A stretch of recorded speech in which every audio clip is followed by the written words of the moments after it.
Listen carefully. Not because you trust me, but because a part of you already knows the world is stranger, darker, more engineered than they teach you. And what happened in Appalachia in 1888 was not folklore. It was not rumor. It was a rupture, a moment when nature bent, when silence replaced explanation, and when three newborn girls breathed in unison like a single mind born into three bodies. The hills whispered that night. Old men who never feared rifle or wolf stayed locked inside their cabins, murmuring prayers they hadn't spoken since childhood. No storms, no moon. Only the thick, heavy stillness that comes when something sacred, or forbidden, enters the world. You felt it before, that instinct, primal and involuntary when you know you're being watched by something ancient. That night Appalachia felt it too. The mother, a quiet mountain wife named Mary Caldwell, went into labor early. Too early. And yet the moment those infants arrived, they did not cry. They stared. Eyes open. Silent. Searching. Witnesses said the air grew colder, that the lantern flame beside the bed pulled sideways as if gravity forgot itself. A midwife fainted. A neighbor ran and never came back. One old hunter swore he saw blackbirds perched in perfect rows on the fence rail outside, like an audience gathered for a ceremony older than Christianity, older than Appalachia, older than memory itself. In those hills, people didn't fear superstition. Superstition feared them. They had met witchcraft, hunger, and the Civil War. But they had never met children like this. And so the town agreed on a simple, brutal code. Say nothing, question nothing, pretend nothing happened. Because when the world reveals its hidden teeth, only fools stare back. Yet secrets rot when buried. And what walks in silence grows stronger in the dark. Men today talk about knowing the truth, but most don't want truth. They want comfort wrapped in mystery, entertainment masquerading as revelation. You're different. You came here for the door, not the wallpaper. You're here because you feel the hum under your ribs when you get close to forbidden information. So breathe. We are only at the threshold. What waits beyond will change you, if you're strong enough to remain. The girls grew in ways no one could reason with. Not faster, but deeper, like they weren't learning the world but remembering it. Three infants who turned their heads in perfect synchronization before they could sit. Three toddlers who stared at strangers with unnerving accuracy, locking onto weaknesses the way wolves detect limping deer. A pastor once visited the Caldwell home to verify God's miracle. He made it 3 minutes before fleeing, pale and trembling, insisting those children were not meant for mortal witness. The town didn't gossip. They didn't dare. In isolated lands, silence isn't fear, it's survival. Still, rumors seeped like ground fog. Stories of the triplets speaking in whispers at night, not in English, not in any tongue of the living. Tales of shadows moving differently around them, as if their bodies cast doubt instead of darkness. A schoolteacher lost her voice for 3 days after making eye contact with the middle girl, the one they called Elsie. When asked what happened, she scribbled only one sentence before burning the paper. They saw right through me. These children were not monsters. They were mirrors. And men fear mirrors more than they fear demons because mirrors don't lie. Fact. In every era, anomalies threaten authority. Anything unexplained is classified, by governments, by churches, by communities desperate for control. So Appalachia did what power always does. They watched. Quiet surveillance long before the word existed. Farmers pretended to mend fences while memorizing the children's patterns. Women prayed harder, as if prayer were a shield against curiosity. Men sharpened blades, not because they intended violence, but because instinct whispers weapons before logic whispers reason. But nature has rules of dominance. When sheep realize wolves don't fear them, panic breeds cruelty.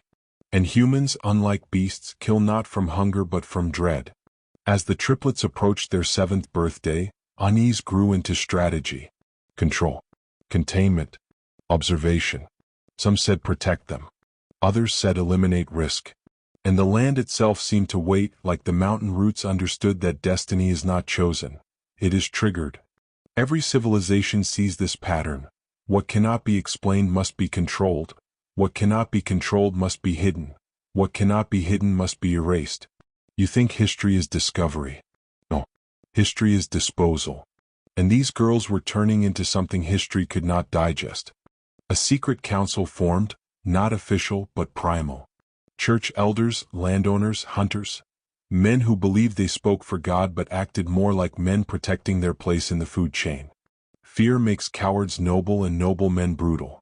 They met in barns, basements, under lantern light with hat brims low, whispering about the three. Not because the girls had harmed anyone, but because power fears what it cannot rank. And the girls were not lower. They were not equal. They felt higher. Something old in the blood, older than scripture and deeper than lineage. The town tried to test them quietly, weaving traps of morality and obedience, hoping to see something break. But the girls did not defy authority, they ignored it. Imagine the terror in a man's heart when a child looks at him not with rebellion, but with disinterest. Rebellion he can punish. But indifference? That means he is irrelevant. Around this time the first disappearance occurred. A drifter, harmless, lingering for work. Seen near the Caldwell cabin. Never seen again. Tracks leading into the woods then stopping. No struggle. No blood. Just absence. Hunters searched. They came back shaken, refusing to speak of what they found, or didn't find. A second man vanished months later. Then a third. The mountains swallow things every winter, but this was different. It felt deliberate. Destiny, not accident. And yet, hear me here, the triplets never touched anyone. They never confessed, never reacted. They simply were. That's enough to break the minds of people who believe the world is supposed to make sense. Here's a truth men don't like to face. Danger doesn't always roar. Sometimes it simply exists. Silent. Certain. And presence alone is power. That's why kings wore crowns, not for protection but for recognition. Presence is a weapon when presence is undeniable. And these girls, whether blessed or cursed, carried presence like a crown of bone and memory. Do not mistake this tale for superstition. What is myth but memory sharpened by time? Think deeper. If nature can produce brilliance and madness, saints and killers, prophets and tyrants, why would it not produce something else? Something that doesn't fit inside what men believe humans are allowed to be. Knowledge does not evolve from comfort.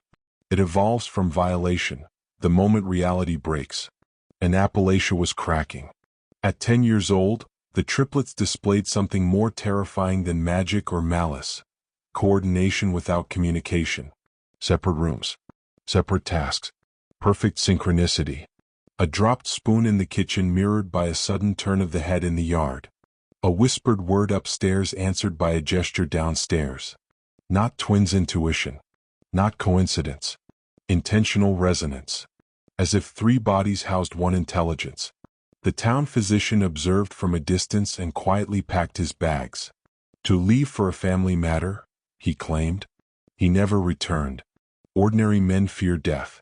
But the wise fear what replaces certainty. Let me teach you something most will never grasp. Power is not force. Power is inevitability. You can fight a storm. You cannot fight the sky that made it. And by 1898, those girls felt inevitable. The church devised rituals. The hunters cleaned rifles more often. Husbands drank more. Wives clutched rosaries until their palms bled. Anne Mary Caldwell, the mother, aged faster than nature should allow. Not because her daughters drained her, but because she knew the world was shrinking around them, tightening like a noose made of fear. One night, she walked barefoot into the woods and did not return. Some say wolves. Others say despair. The truth? She surrendered to a story bigger than her lifespan. Mothers know when their children don't belong to them. As the first snows fell, the town sent a man to fetch the reverend. He returned pale, whispering that the church doors were open and every candle extinguished as if blown out simultaneously by breath not human.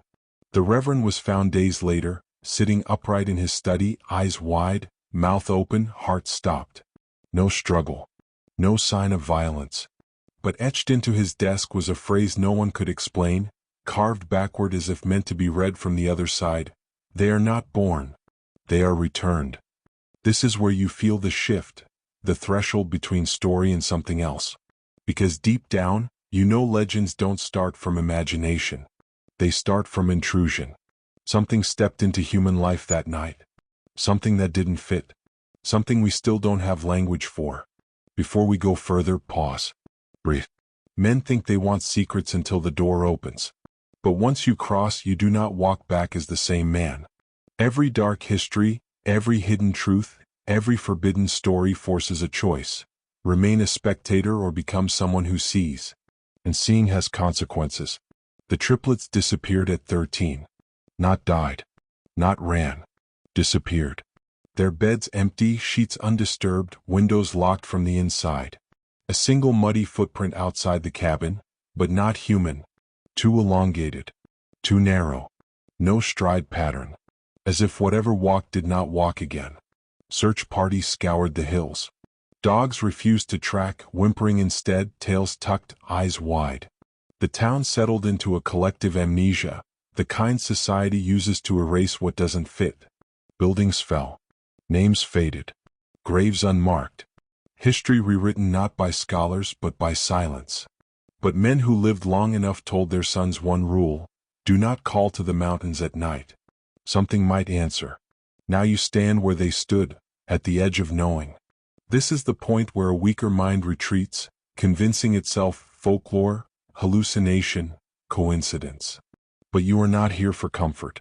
You are here to remember what the world tries to erase. If you feel your pulse shift, if your instincts tighten, good. That means you're waking up. Awareness isn't a gift. It's a wound, one that grows power instead of infections. Now listen closely. Identity is a door, and once opened, you do not get to close it. To anchor your passage, speak into the world so the world knows you crossed. In the comments, write this phrase twice to lock your awakening. I do not fear the hidden. I become it. This is not a slogan. It is a declaration, an initiation. When you speak those words, you step out of the tribe of the blind and into the circle of the aware. We have 35 revelations left. And from here, the descent only darkens. Most histories end where the silence begins. But real power hides not in the event, only in what follows. After the triplets vanished, the mountains didn't breathe relief. They held tension, like the world waiting for something to return. Men aged strangely in that valley.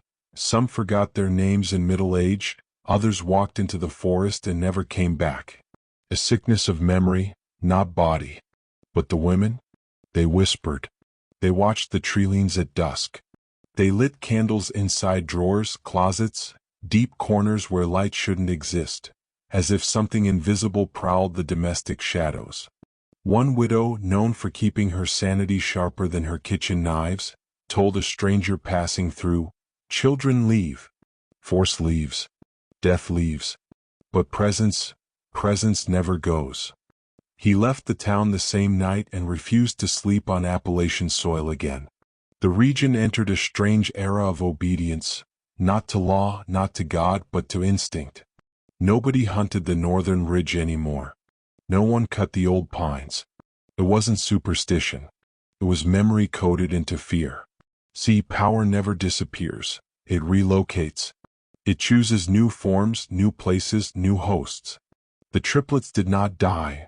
Absence like that isn't death. It's transition. When nature meets something that does not surrender to dimension, history becomes myth because language cannot follow. You've heard this pattern before. In ancient twins worshipped as messengers, in three-faced goddesses carved into temples older than Greece, in the triple fates, the triple mothers, the triple judges of soul. Myth never invents. Remembers. And this land remembered them. A century passed.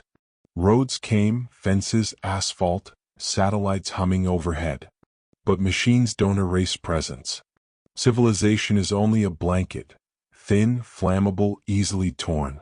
And in 1988, on the 100th year, 3 girls were born again in 3 different counties across the Appalachian line. Same blood type. Same date. Same minute.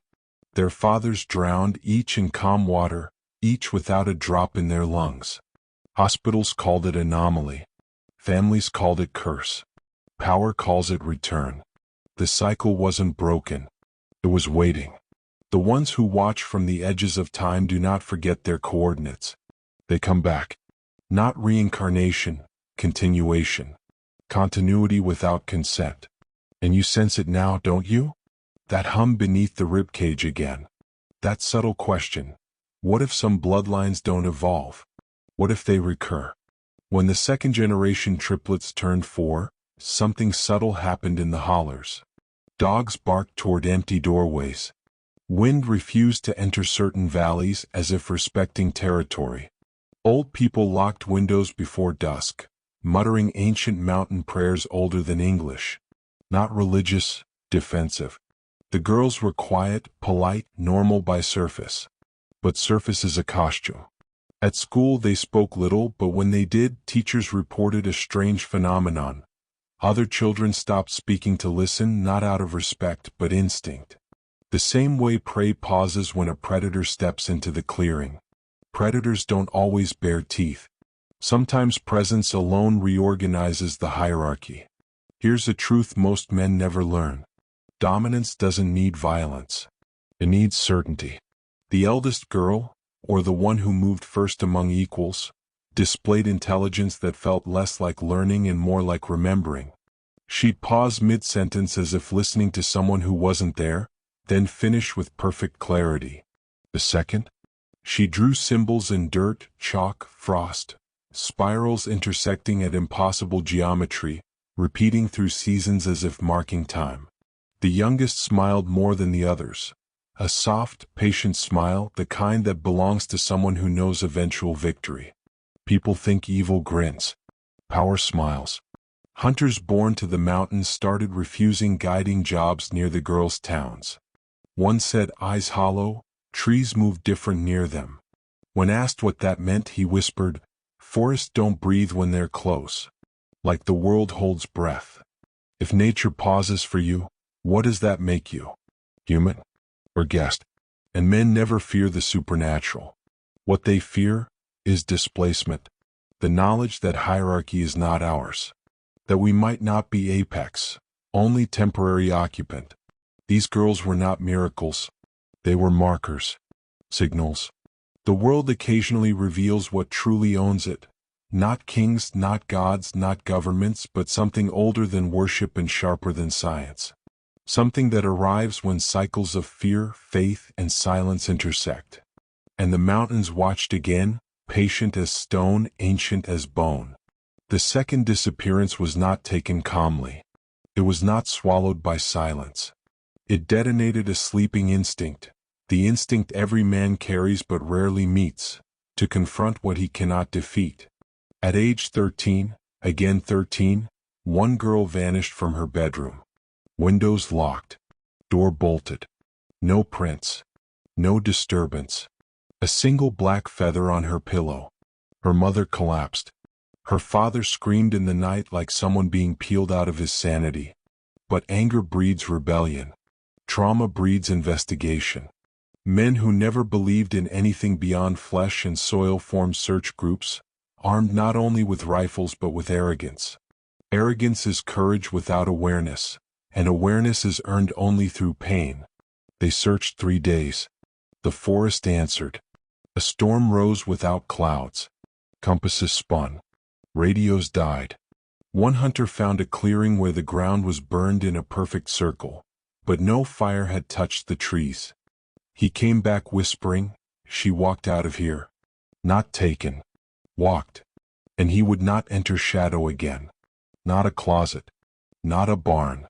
He slept by firelight until his heart failed 2 winters later. You must understand something. When the unknown returns twice, it ceases to be anomaly. It becomes pattern. And pattern is the signature of power. The town called for state investigators. The state never arrived. They called again.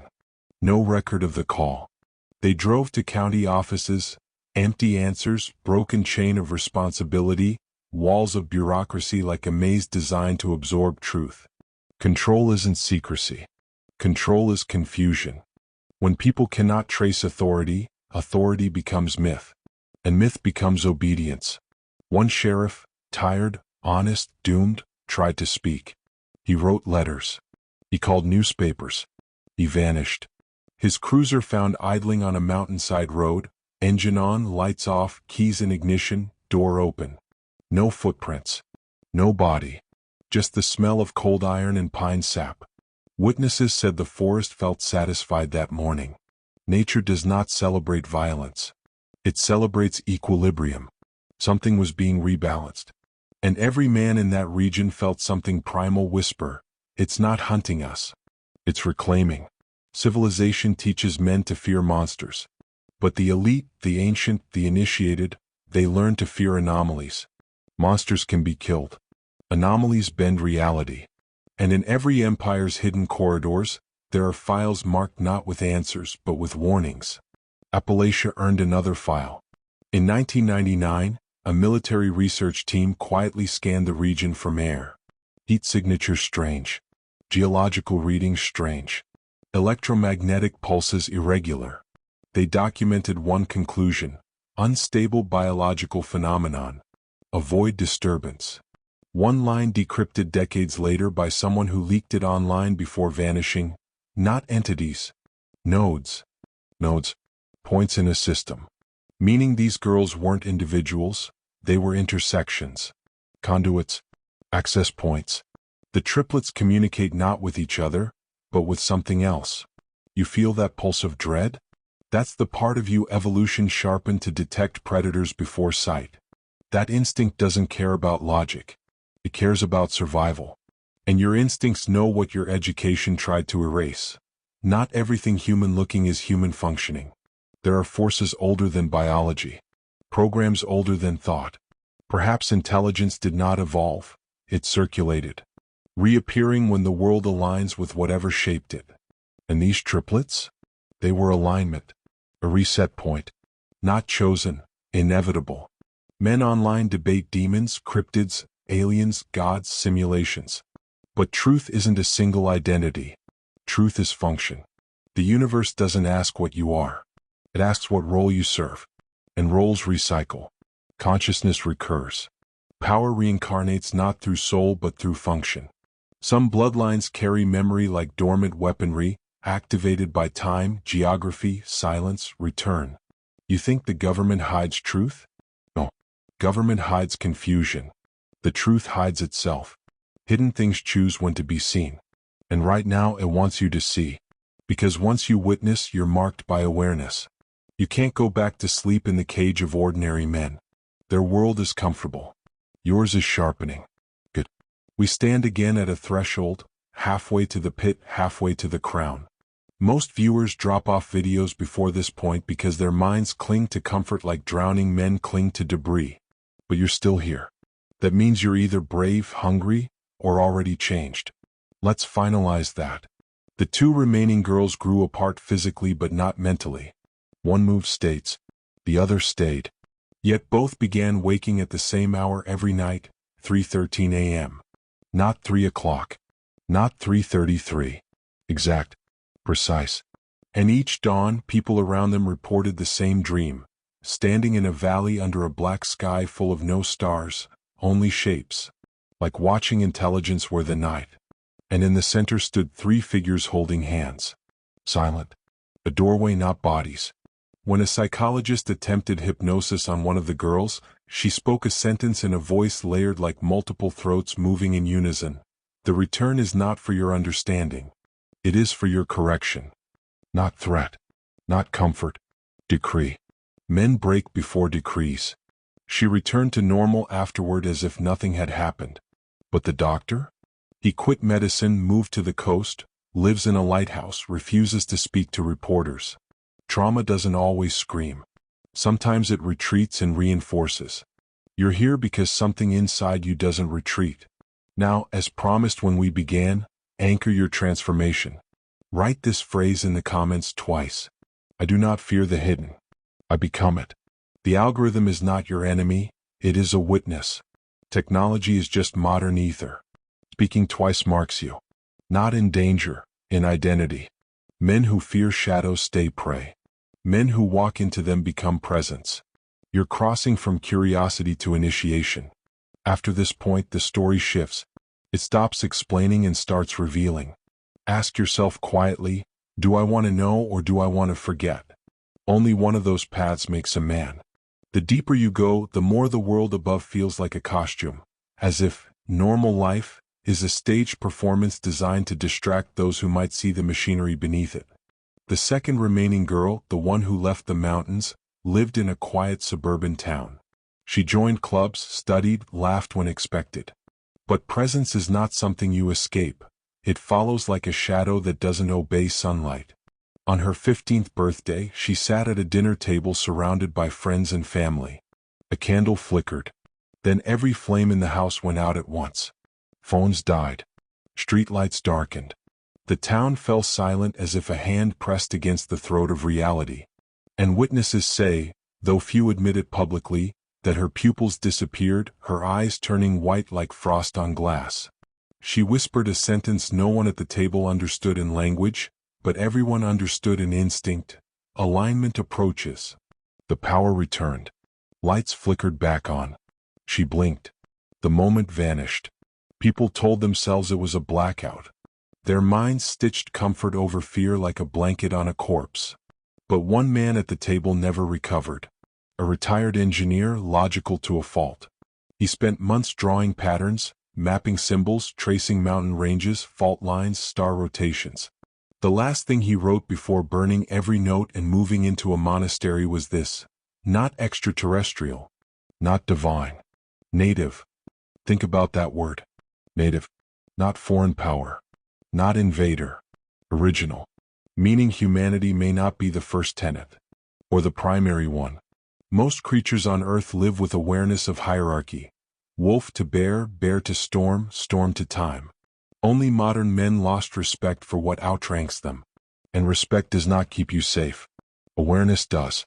She continued living quietly, but people unconsciously avoided her like animals avoiding lightning long before it strikes. This world is not controlled by what speaks loudest, but by what presence bends behavior without force. You felt it too. A room shifting when a certain person enters.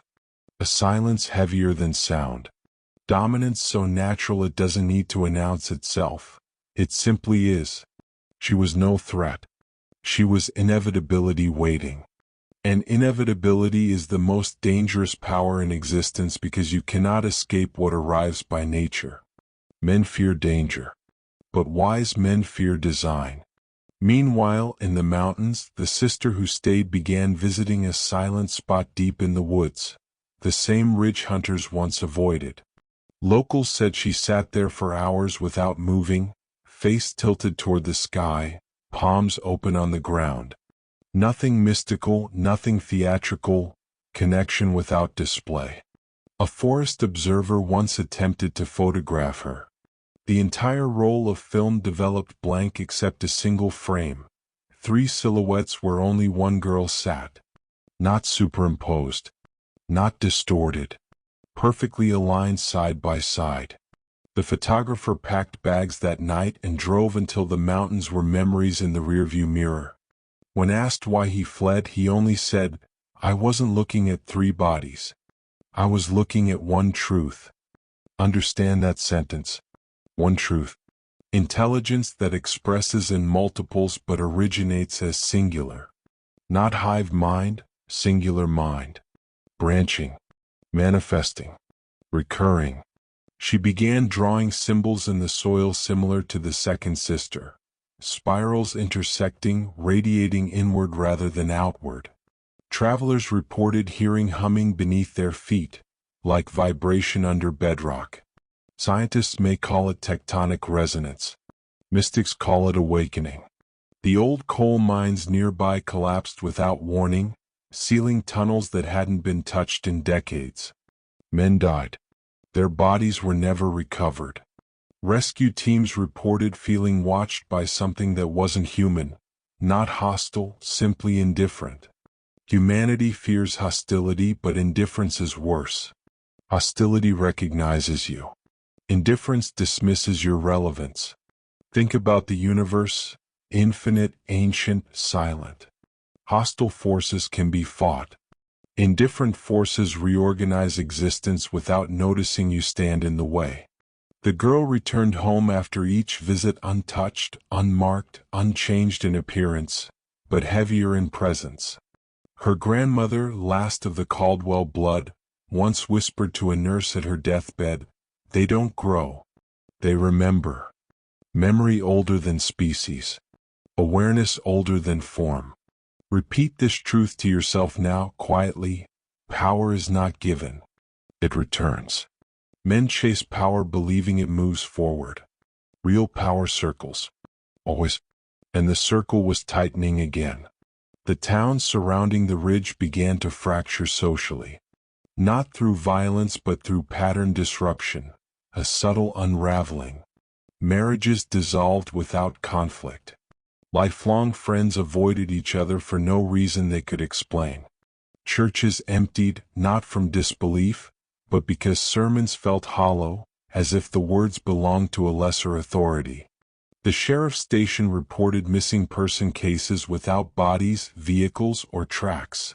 Disappearances like breath leaving lungs. Hunters left offerings of meat and salt at tree lanes without knowing why. Not superstition, instinct. Humans forget they are animals wearing language. And animals recognize apex without needing explanation. But apex here did not roar, strike, or stalk. It simply existed. In power, existence alone is influence. A local teacher lost her mind after catching the mountain girl staring at her during recess. Not glaring, simply watching. The teacher later claimed her thoughts stopped, not slowed, stopped like someone unplugged her mind. She screamed until she collapsed. She lives now in quiet care, repeating only one phrase: "They do not evolve. They return." The phrase you've heard before, in whispers carved into desks, spoken in layered voices, written in trembling hands.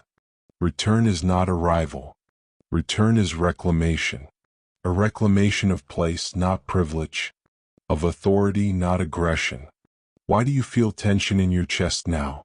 Because every man carries an ancient suspicion, the suspicion he is not at the top. Weak men deny it. Strong men face it. Every empire teaches its sons. We built the world, we rule it, nothing outranks us. But nature laughs at hierarchy written on paper. Stone outranks paper. Silence outranks speeches. Origin outranks invention. And origin had begun to stir. Something was preparing, not for violence, but for resumption. A truth most men never touch. Power doesn't conquer. It reclaims. And those who cannot accept this truth are broken by it. You are not breaking. You are adapting. If you feel fear, good. Fear is the lock. Curiosity is the key. Together they open the door. Step closer. We haven't reached descent. We are still only falling toward it. When the second girl turned 18, she left home without luggage, without goodbye. Cameras caught her walking to a highway on-ramp, head lifted slightly as if listening to something above human frequency. She stepped into the road and traffic cameras glitched. Frames skipped. 12 seconds of footage lost. When the video resumed, she was gone. Vehicles untouched, road clear, environment unchanged. State analysts blamed corruption. Engineers blamed compression error. But one investigator quit after viewing the raw feed. In his resignation note he wrote, "She did not cross the road. She crossed the threshold." People search for extraterrestrial messages in the sky. But perhaps the sky is not where the door is. Perhaps the door is in the pattern. The grandmother's journal, discovered decades later, pages half melted by moisture, contains sketches of triangles, circles, and 3 figures holding hands in the center.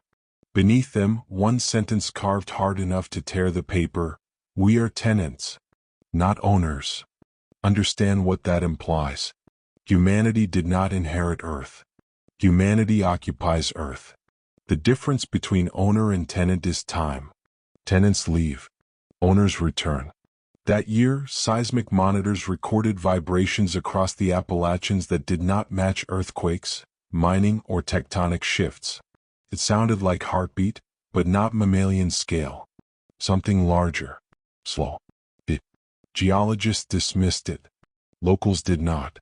They tightened routines, avoided certain valleys, kept children close. Respect is older than science. And something in those mountains demanded respect not through harm but through presence alone. A preacher tried to rally the region, proclaiming protection through faith. His congregation listened politely, then never returned. His sermons echoed, but faith without power is noise. The world does not bend to belief, belief bends to world. And something in that soil, that breath of ancient stone, reminded thousands of people who they were in the hierarchy of existence. Not rulers, witnesses. Now we stand in the era where ignorance is a choice, not a limitation. Technology sees, sensors measure, satellites scan, yet none can quantify presence. Scientists silence anomalies. Governments drown truth in bureaucracy. Pop culture dresses paranormal in fiction to anesthetize the mind. But patterns do not lie. Every 13 years, strange phenomena pulse through the Appalachian line.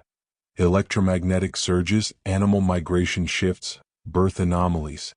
3 girls born in 2001 in 3 counties. Hospital records sealed by administrative error. 1 died at age 3, or disappeared. The report contradicts itself. The other 2? 1 thrives quietly in a city, leaving no digital trace except honor roll certificates and faces blurred in photos not by privacy filters but by camera error. The other lives near the mountains, walking the same old ridge with bare feet in winter, skin unmarked by cold. Loggers who try to cut near that slope report machinery failing, engines seizing, chains snapping like thread. They leave offerings now, though they deny doing it. The world laughs at old rituals. But instinct never needed laughter. It needed survival. You feel it, don't you? You're no longer listening to a story.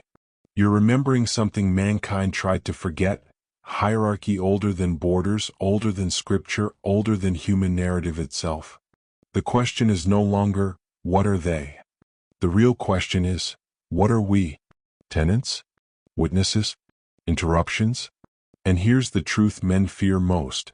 Maybe we were never alone. Maybe we were never first. Maybe we were never dominant. And maybe those who truly own this place do not need to conquer us. They only need to wake.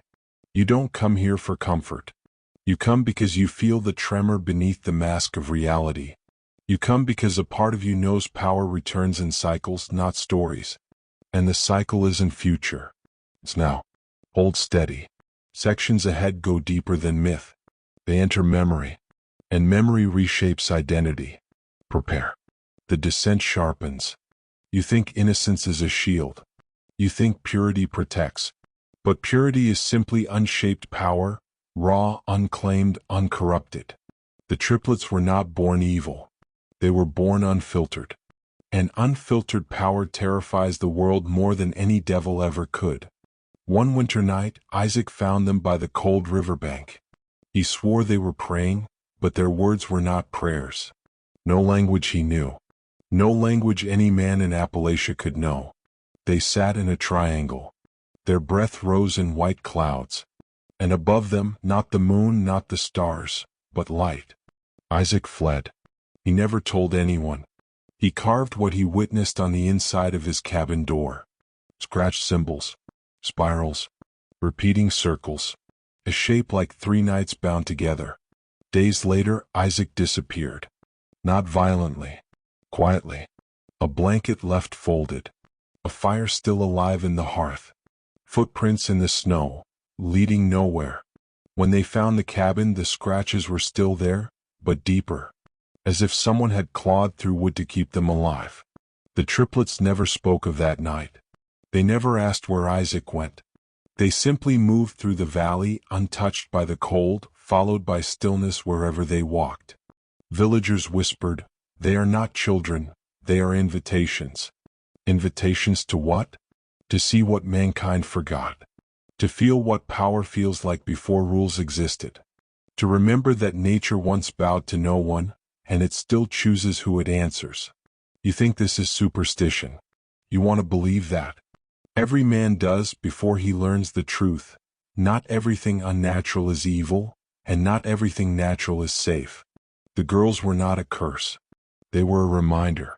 A mirror of what strength looks like before institutions decide who is allowed to have it. And men who saw them felt something dangerous rise in themselves, the part of the soul that remembers it was never meant to kneel. A doctor arrived from Richmond that spring. Dr. Hollister, a man who believed more in science than God and far more in authority than truth. He came not because the town requested help, but because someone higher sent him. The triplet rumor reached ears it was never supposed to reach. He arrived with instruments wrapped in velvet and questions wrapped in condescension. He examined the girls, their eyes unblinking as he worked. He pricked their fingers. He measured their skulls. He whispered to his assistant that their physiology was impossibly synchronized. Heartbeats aligned perfectly. Respiration identical. As if 3 bodies shared one internal rhythm. He stayed for 3 days. On the 4th he attempted to transport them to the city. He told the town it was for study.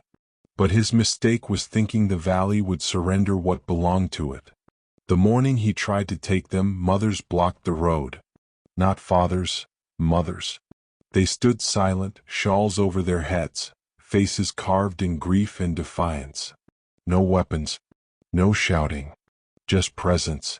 Dr. Hollister demanded the sheriff intervene.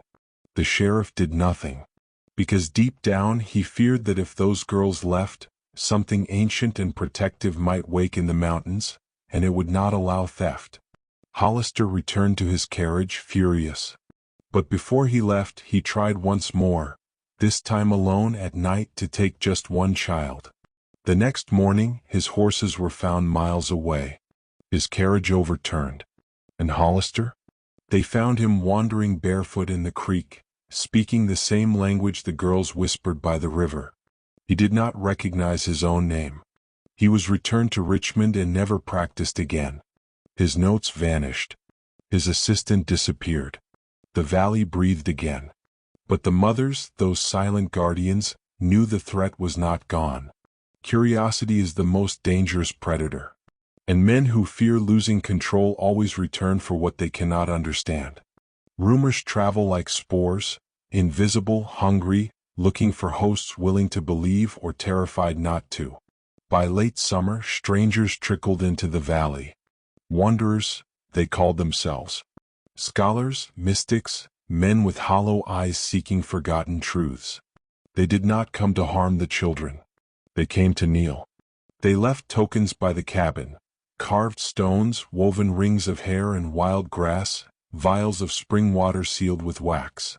They whispered legends, that in forgotten ages, before nations and kings, before scripture and empire, there were birth lines touched by something not human, not divine, but original. And those bloodlines resurfaced not by chance, but by cycle. One wanderer, a silver-bearded man with shaking hands, claimed the triplets were at the 3rd return. He spoke of old calendars older than Rome, of star alignments and earth-song rituals. Villagers feared him, but they also listened. Fear and fascination are siblings. He tried to meet the girls. They allowed him to stand at the edge of the clearing. Nothing more. He wept when he saw them. Then he walked into the woods and never returned. The sheriff followed footprints into the trees. They went 30 yards, then simply stopped, like ink cut off mid-sentence. And the town changed. Men who once worshipped coin began speaking of purpose. Women dreamed of symbols they could not draw but felt in their bones. Nights grew quieter. Even animals behaved differently, elk gathering in circles, wolves sitting instead of stalking. Something in the valley shifted. But every awakening has a consequence. Awareness is not granted without sacrifice. And the world outside, the world of wires, chains, walls, pulpits, and ledgers, began to pull tighter, sensing rebellion. You feel that tension today, don't you? The world telling you what to be, what to fear, what to kneel before, while something inside whispers, remember what you are. Men forget. Nature never does. Do not confuse mystery with chaos. What happened next was not accident, it was response. Power moves when watched. The church finally spoke. A traveling preacher arrived, claiming he had been called by the Holy Spirit to cleanse unnatural influence. His voice thundered from a stage he built himself. He warned of female deception, of satanic seduction masked as innocence. He called the Triplets Eves reborn to test mankind. His sermons filled pews, not because he convinced people but because fear is an easy meal and weak men are always hungry. Yet something unexpected happened. When he tried to lead a prayer circle to cast out the devil in the valley, every flame in every lantern extinguished at once. Not a wind, not a sound, just instant darkness. The crowd froze. Then a sound rose, not from the girls, not from the preacher, but from the earth. A hum. It, growing. Like stone remembering how to speak. The preacher fled. He left behind his Bible, his boots, and his certainty. He left barefoot, running until his voice cracked, screaming scripture into indifferent mountains. Some said he went mad. Others said he had been shown a truth his faith was too small to hold. After that night, no preacher returned. The valley stopped accepting outside authority. The people did not become godless. They simply remembered that divinity does not always wear robes or sit on thrones. Sometimes it stands barefoot in snow and speaks wordless language to rivers. By now you're not just hearing a story. You're feeling it. Like the weight of something ancient pressing on your ribs. That pressure is recognition. Because deep in every man lives a truth buried by school, by pulpits, by government offices and quiet compliance. You were not born weak. You were shaped into weakness. Carved down. Tamed. Told power was sin, told curiosity was danger, told obedience was virtue. The valley learned different. The triplets revealed different. But revelation has a price. The first disappearances were subtle. A hunter who walked into fog and never returned, a teacher who resigned and left without goodbye. Then more obvious signs. Symbols carved on trees far from the cabin, 3 circles linked by a single line. A reminder? A warning? Or an invitation? The town was changing and the world sensed rebellion breathing in the hills. When power awakens in one place, control systems elsewhere panic. Men in suits arrived, not officials, not scientists, not clergy. Quiet men. Soft shoes. Watches always checked as if answering to a clock older than the sun. They asked questions too calmly. They smiled without warmth. They claimed to be surveying land. But the valley was no longer naive. And neither are you. You think secrets stay buried because no one finds them. No. Secrets stay buried because the world fears what will happen when men rediscover what was stolen from them. And you, whether you know it yet or not, are already descending that path. Before we continue, pause. Breathe. Because once you step further, you cannot return to who you were. Only forward. Only deeper. If you're still here, you already chose the path. When the quiet men arrived, the valley held its breath. They asked about the children with 2 neat smiles, but every villager answered the same way, with silence. Silence is not emptiness. Silence is resistance. Silence is power. They watched the cabin from afar, never daring to step closer, as if their authority worked everywhere, except here. One night, 3 of those men approached under lantern light, moving like predators convinced their prey could not fight back. But the cabin door opened before they knocked. The triplets stood there not afraid, not curious, simply aware. And what happened next never made it into any report because reports are written when there are survivors. The first man spoke some official line, jurisdiction, custody, observation. His voice faltered halfway through. The girls stared at him, eyes like wells that reflected not his face, but the truth beneath it, ambition wearing obedience like a mask. He stepped back. The second man tried force. His hand moved toward one girl's arm, but stopped midair. Not frozen, reconsidered. Because in that moment he felt something every tyrant fears. The realization that power can exist outside systems. The third man ran. They found him miles away, standing in a creek at dawn, hands submerged, whispering that he was washing off the eyes. After that, the valley learned the limits of institutions. And the institutions learned something too. There are places authority cannot colonize. The world is built on the illusion that structures are stronger than spirit, that documents are stronger than blood, that control is eternal. But power older than walls is not intimidated by suits or badges. It simply waits, quiet and patient, untouched by bureaucracy. You feel that stirring inside you, don't deny it. The story is not just history, it's recognition. There's a reason you're fascinated by forbidden truth. Men aren't drawn to secrets because they're dangerous. Men are drawn because secrets remind them they were never meant to live small. And when the triplets looked at those men, the world trembled not because they were supernatural, but because they were free. Autumn arrived like a closing fist.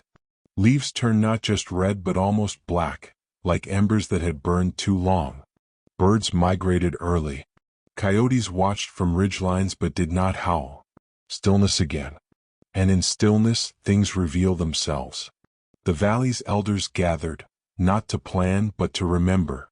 They spoke in quiet porches and dim barns, voices low, recalling stories their grandparents whispered, tales of the mountain that protected bloodlines chosen not by chance but by cycle. They spoke of three-born, a term the outside world never recorded. A lineage said to appear when humankind strayed too far from instinct, when obedience drowned memory, when men forgot their birthright to stand unowned. But prophecy is never a gift. It is a burden, a mirror, a blade. Some elders feared the girls. Not because they were evil, but because they represented a world without shepherds. Most men never fear monsters. They fear sovereignty. Meanwhile, the triplets aged without aging. Time touched them differently as if it bowed instead of taking. Their hair darkened like ravens' wings, their voices deepened without losing innocence, and their presence sharpened. They did not speak often, but when they did, they spoke not to individuals, but to intention. Do not give away what was born inside you, one whispered to a farmer who beat his body in labor but surrendered his spirit in silence. He quit his job in town the next day and never again took orders from anyone who paid him less than his dignity. The sheriff noticed other changes. Men stood taller, arguments grew sharper, fear retreated. Strength, real strength, doesn't roar. Remembers? But awakening is a threat. And threats invite retaliation. Word traveled beyond Appalachia, not through speech but through observation. Something in the valley pulsed. Something ungoverned, unowned. And the world outside, built on command and compliance, began tightening its grip. Because whenever real power grows outside the system hunts. This is not superstition. This is history repeated so many times the pattern has become invisible, unless you know how to see.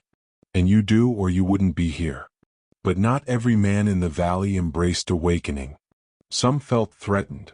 The ones who built their identity on borrowed authority, who needed rules to feel powerful, who mistook obedience for virtue. You know them in your world too, men who talk big but kneel fast. Those men met secretly, whispering that the triplets brought danger, that the valley should return to order, as if order ever meant anything but control. They believed the outside world's fear was proof the children were wrong, because some men only feel safe when someone else decides right and wrong for them. Their leader was Thomas Hale, a mill supervisor who loved hierarchy more than truth. He preached normalcy, like a prayer, like a shield against the unknown. Hale and his followers marched one night to the cabin with ropes and lanterns, convinced righteousness lived in their hands.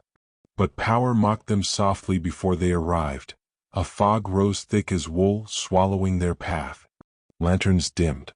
Footsteps lost direction. Panic spread like rot. They heard whispers, not voices but recognition echoing inside them. You kneel because you fear standing. One man dropped his rope. Another fled. Hale pushed forward, trembling, until the fog broke and he stood at the edge of the clearing.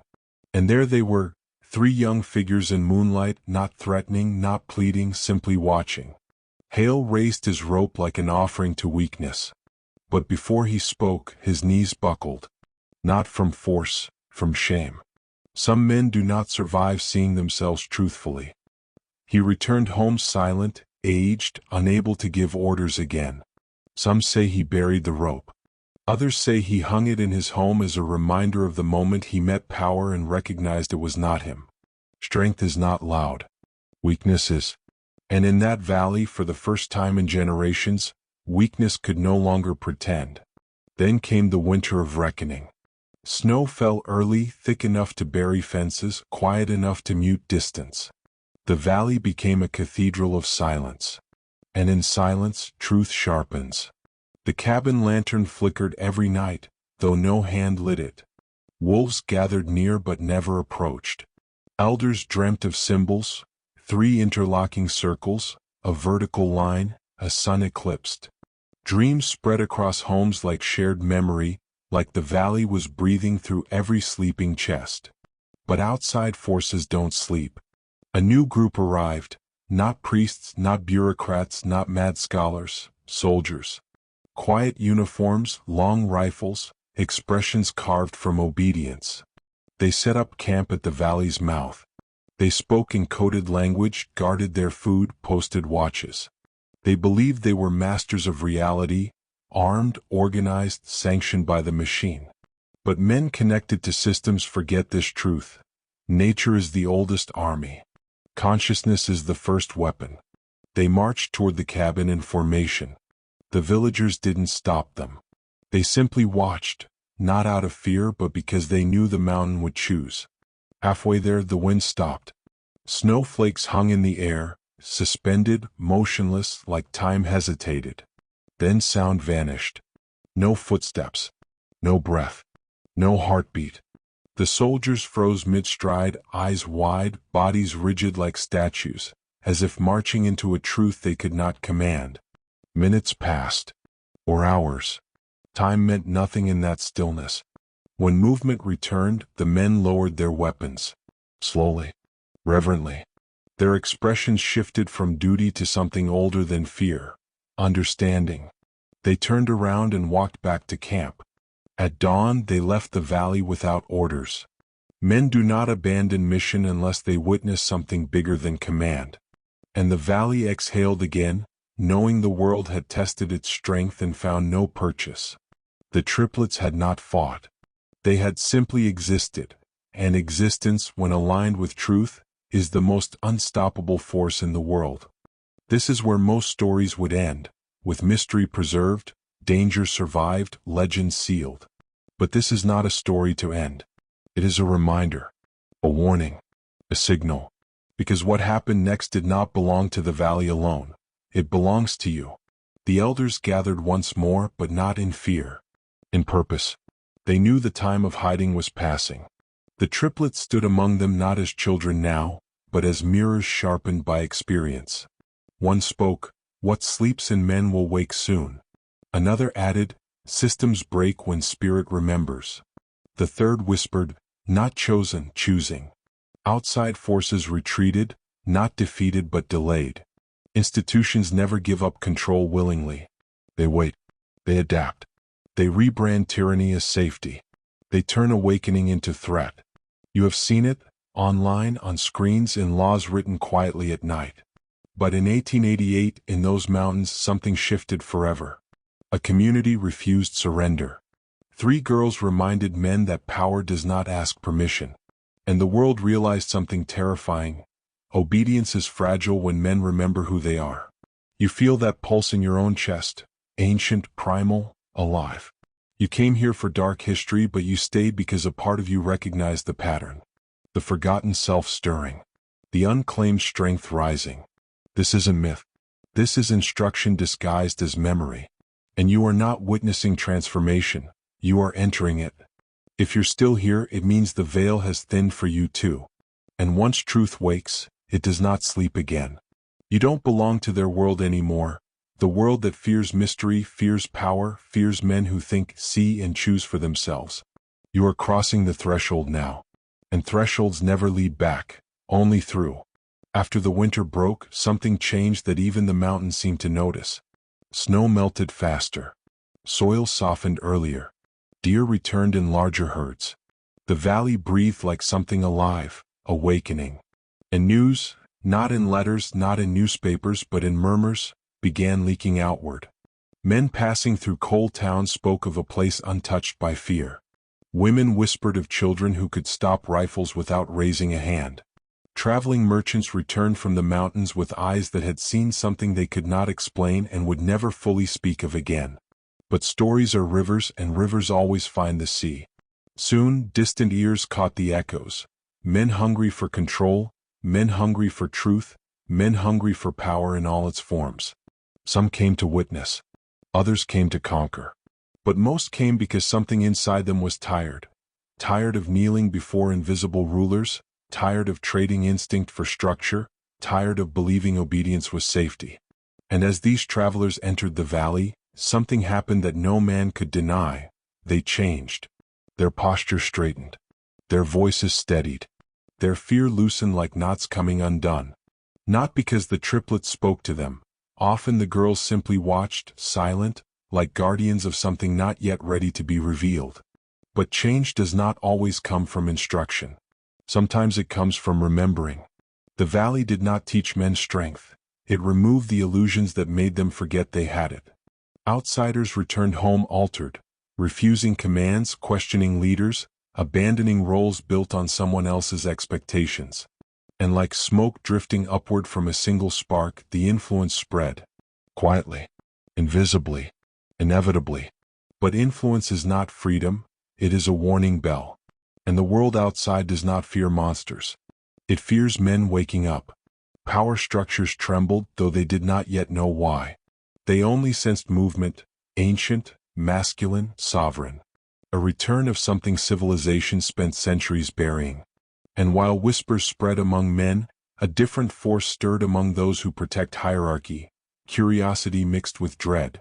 They did not yet know the triplets' names. But they knew the sound of rebellion when they heard it, silent, steady, unstoppable, like mountains shifting beneath soil. One spring morning, a stranger arrived who was unlike the others. He carried no pack. He asked no questions. He did not tremble or resist. He simply walked with purpose, as if he'd already seen the valley in dreams.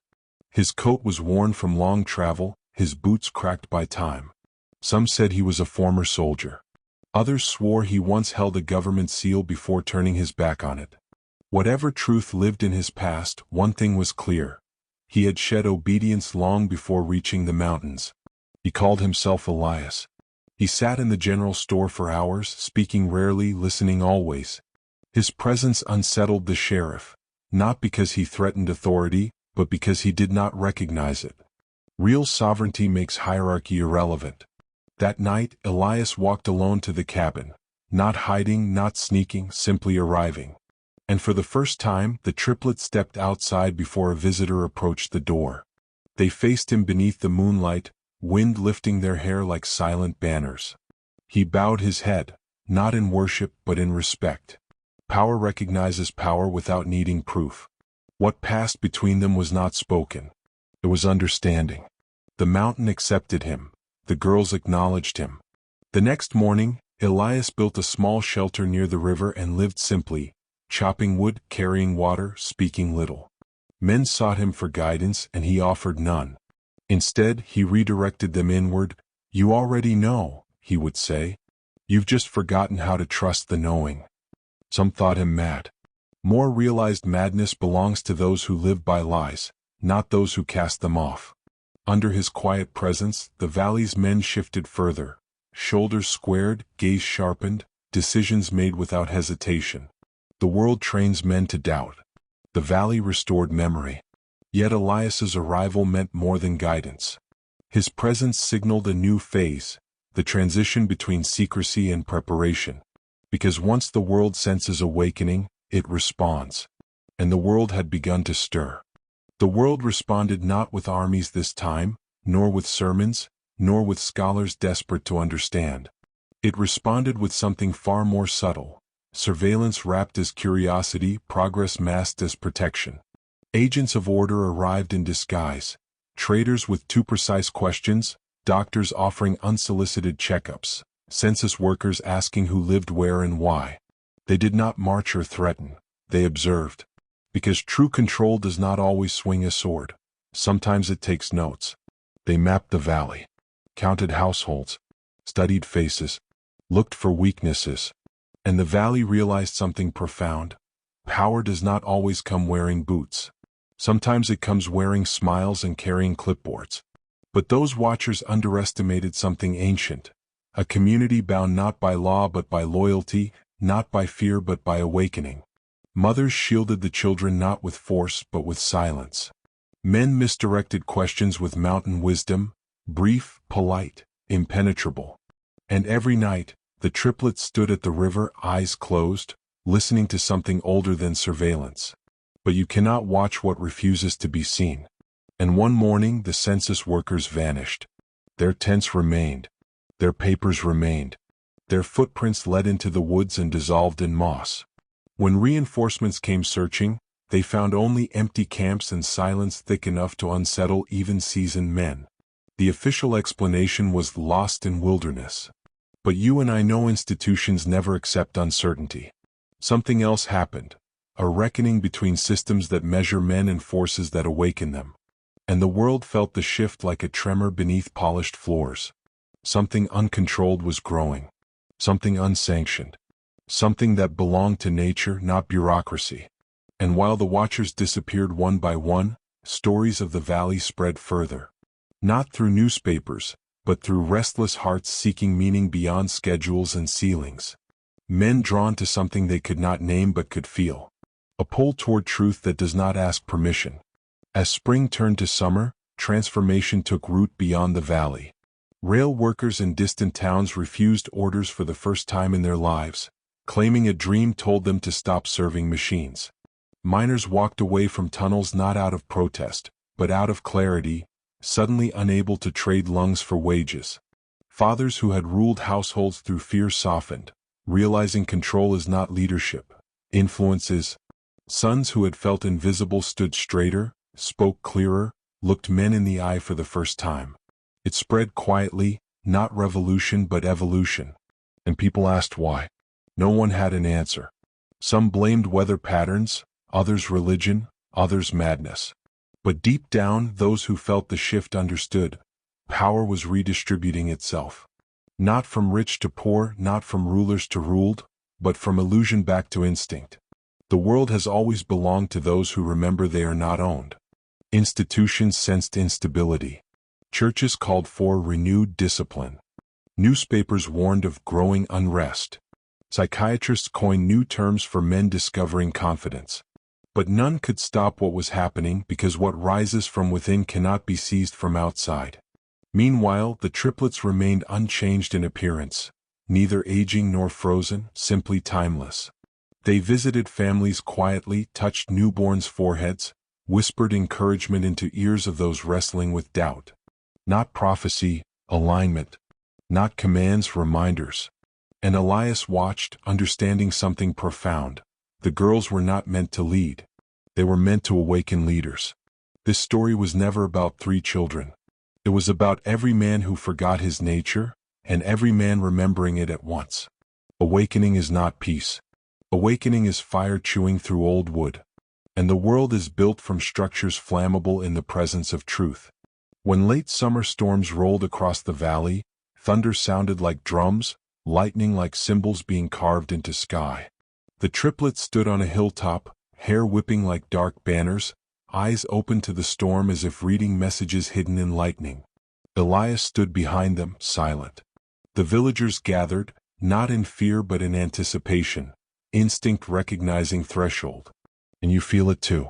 Something in your gut tightens, not from dread, but from recognition. This is where stories of forbidden power stop being entertainment and start being reflection. Lightning struck the river that night, and the water glowed, not briefly but for hours, as though the earth itself held light inside and decided finally to show it. When dawn came, the valley felt different again, clearer, sharper, as if illusions had been burned off like morning fog. And far beyond Appalachia, men woke from sleep with hearts pounding, unsure why but certain something was calling. A shift like this does not stay local. It stretches, ripples, hunts for those ready to remember, ready to reclaim. And you are not here by accident. This story is not entertainment, it's alignment. The same force that stirred in those mountains is stirring in you. The question is no longer whether the world will try to hold you small. It will. The question is whether you choose evolution or obedience. You stand at the same threshold now, listening to the same storm, feeling the same hum beneath your ribs. And once a man feels that, he does not return to sleep willingly. They did not bury the scrolls. They did not lock them away. They displayed them, unashamed, as if daring the world to challenge what they believed. These were not innocent keepsakes of childhood. They were manuals, precise instructions for influence, obedience, inversion of the natural and sacred. Lines upon lines on how to make a man kneel without force, how to turn loyalty into worship, how to hollow out a soul and refill it with a chosen will. They spoke of the first voice, a force older than prayer, older than kings, one that commanded without sound. To be obeyed is to exist, it read, and to be obeyed without resistance is to rule without fear. They were building something or being built by something. A cult? No, too small. A lineage? No, too personal. A doctrine? Now you are closer.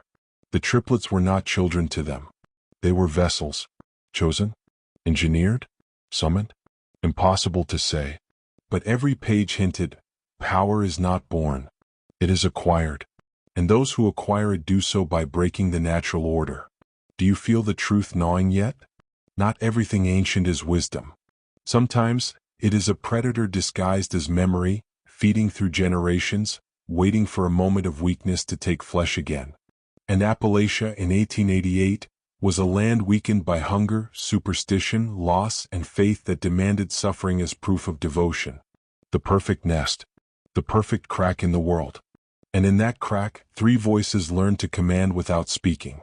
Ask yourself, if power whispered to you not with words but with gravity, would you resist? Or would you kneel and call it destiny? The local preacher was the first to break. He went to confront the family, righteous fury in his fist, scripture in his breast pocket, a lifetime of belief behind him. But belief is brittle when it meets something older than God in your mind. Witnesses say he left proud, chin high, voice steady. And yet that night, his congregation heard him laughing alone in the empty chapel. Soft at first, like a tired man finally giving in. Then louder. Then joyous. Then hysterical. He spoke in tongues no one recognized. They found him hours later, forehead pressed to the altar, whispering, "They are the beginning." His wife tried to silence him, worried for his reputation, but he struck her without hesitation. A man transformed not by madness but by certainty. Understand this. The most dangerous converts are those who once believed in something else. A man who abandons one God to serve another does not do so lightly. He does so ravenous. And so whispers spread. The mountain preacher had bowed. The protector of souls had offered his own. And men began to wonder, if righteousness could fall, what chance did they have? Fear did not spread. Obedience did. The triplets never spoke. They never commanded aloud.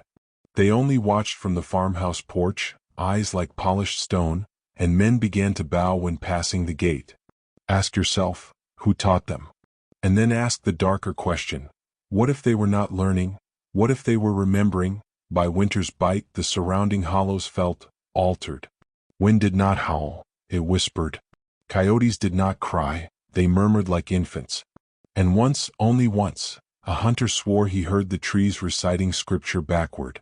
Men stopped hunting. Mothers pulled children inside before dusk. Not from fear but instinct. Something ancient had stepped into their world wearing the bodies of children, and the land recognized its master. Strange how nature kneels quicker than men. The farmyard lanterns never went out. They glowed like sentinels, guarding something the dark did not dare touch. Travelers passing through always described the same sensation.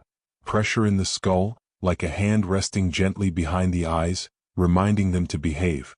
When questioned later, they always said the same thing. It wasn't threat.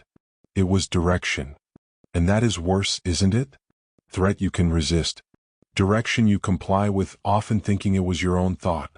The sisters did not need to speak. They guided. Their power wasn't spectacle, it was architecture of thought. And the villagers began to change. Not in body, in hierarchy. They stopped asking why. They stopped dreaming of elsewhere. They accepted place, role, obedience. Not slavery. Order. Names were no longer spoken for the triplets. They became roles, the first, the second, the quiet one. And if you felt a chill, it's because titles outlive flesh. Flesh decays. Authority endures. Those girls were not building a following. They were restoring a throne. Truth often hides inside the unbelievable. Here, the unbelievable was the silence. Not rebellion, not revolt, silence. A hush in the hills so absolute it echoed. Outsiders noticed first.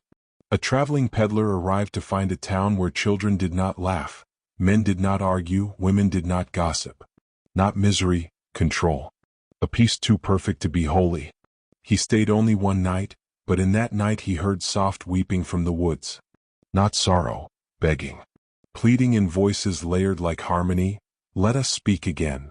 The next morning, the townsfolk smiled with placid calm as he left, and he never returned.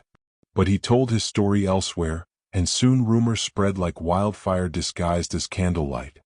The mountain has gone quiet. The preacher serves new masters. Children bow at the farmhouse gate. The state sent men to investigate, not lawmen but surveyors, for power fears exposure more than violence.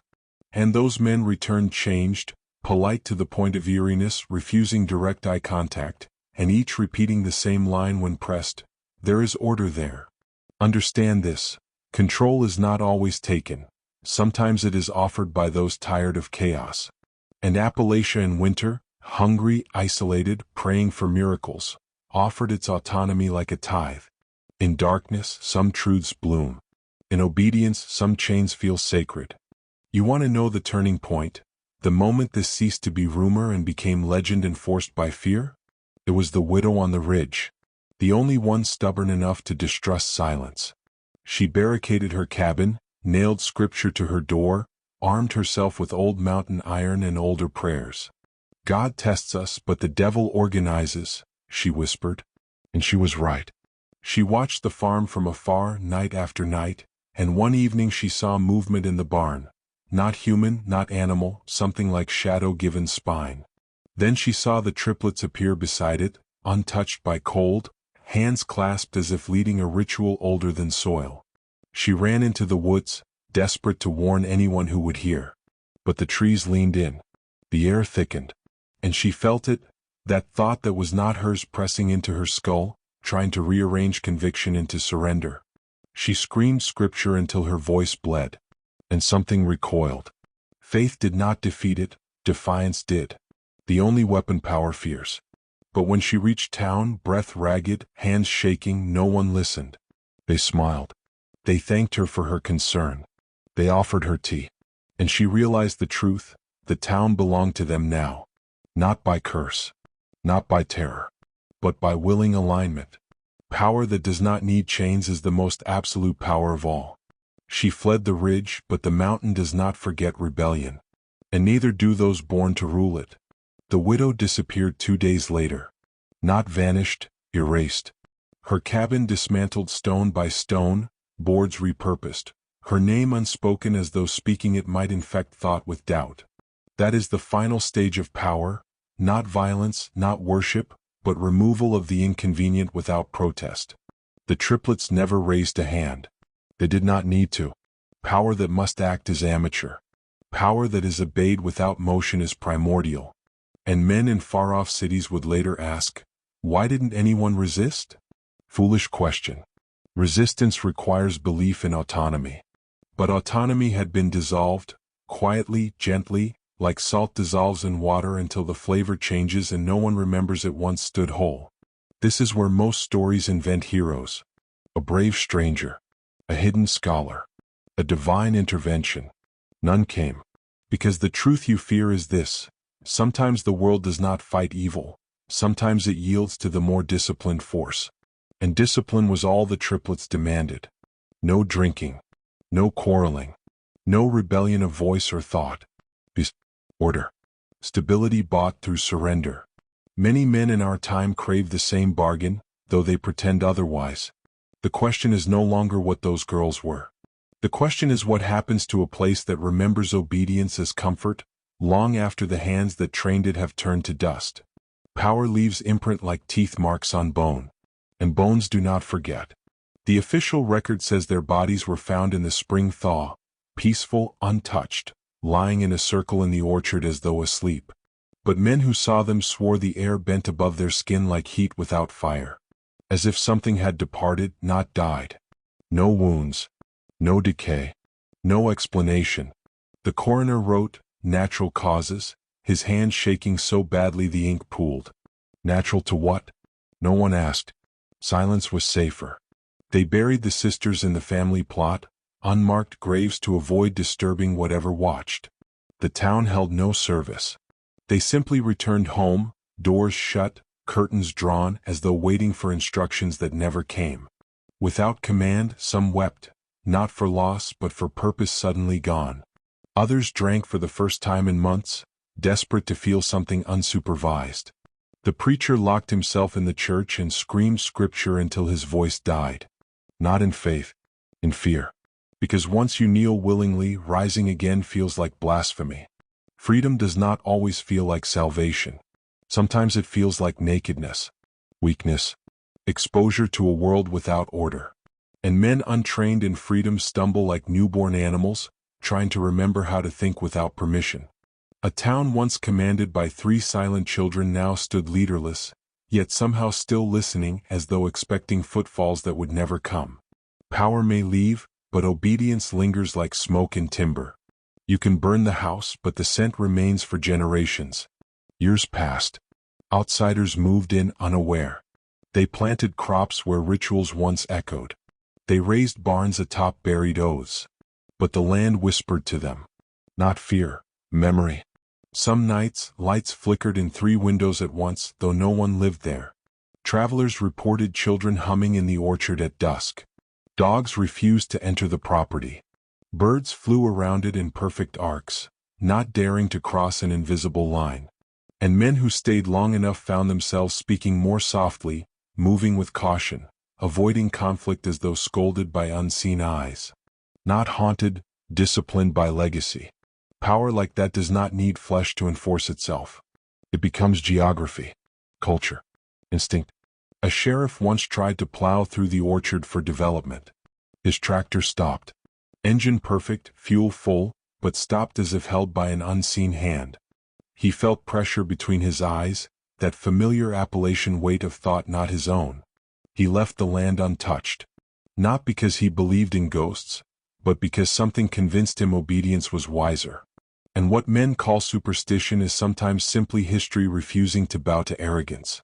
You believe power is modern, wealth, politics, influence. Foolish. True power precedes language. It lives where memory meets fear and chooses obedience. And this valley had once served rulers who never needed to speak. Some altars are not built of stone. They are built of habits that live longer than flesh. And now, modern researchers whisper about the case as anomaly. Geneticists call it impossible. Historians call it folklore. Psychologists call it mass delusion. But denial is just cowardice wearing credentials. They do not study because they fear confirmation. Because if 3 silent girls once bent a town by sheer existence, then hierarchy is not invented, it is inherited. Authority is not granted, it is remembered. And control is not seized, it awakens when its bloodline stirs. Men who seek power chase symbols, wealth, knowledge. But true power is older, colder, and chooses its vessels. Those triplets were not victims of anomaly. They were expressions. Proof that the world remembers its original rulers, even if we pretend civilization buried them. The question that keeps scholars awake at night is not, what were they? It is, where else has this happened unseen? Because history is not linear. It loops. It resurfaces. And bloodlines do not vanish, they go dormant. Power waits. And sometimes it wears the face of innocence. 3 little girls in a forgotten valley in 1888, and the world would rather forget than admit how close it came to remembering its chains. But you are here, listening, which means fate has already chosen curiosity over comfort. Awareness is not reversible. You cannot unknow. You can only descend deeper. This is where truth sharpens, where story becomes instruction. If you truly absorb this descent, you now understand, power does not announce itself. It arrives quietly. It demands nothing, it expects. It does not scream, it influences. The triplets were not anomaly. They were template. And those who recognize patterns are rarely victims of them. Men lost in chaos crave direction. Weak men want safety. Powerful men crave sovereignty. And sovereignty requires the one trait the widow understood: defiance against forces that want you obedient, whether they were crowns, institutions, or innocence. You listen to this not for entertainment, but because some part of you refuses to be domesticated by modern comfort and digital sedation. That hunger is your birthright. It is the spark they could not extinguish in that mountain. It is the enemy of every quiet ruler. And now the question falls to you. Will you kneel when command comes dressed in silence? Or will you remember the widow, bloody voice, unbroken will, and stand? If you choose awareness over obedience, speak the phrase, I do not bow. I awaken. I do not bow. I awaken. Not for ritual. For identity. For algorithm? Yes, but also for the man watching you from within yourself, waiting to see if you finally remember who you are. You have reached the end of the forbidden thread. But the descent has only begun. Do not forget what silence can rule. And do not forget that some bloodlines listen when spoken of.